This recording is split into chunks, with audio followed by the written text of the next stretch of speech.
Anglikan na n'i b'a fɛ k'a fɔ n kunkolo bɛ ka n dimi walima kunkolodimi bɛ n na i b'a fɔ I have a headache.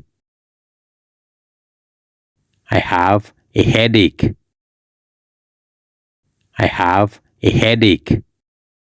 N'i b'a fɛ k'a fɔ n kɔnɔ bɛ ka n dimi walima kɔnɔdimi bɛ n na i b'a fɔ I have a stomach ache.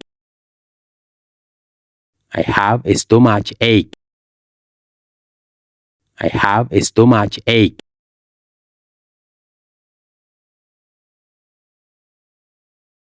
Ni anglais nɔgɔman ye aw bɛna anglais-kan kalan nɔgɔya la bamanankan na.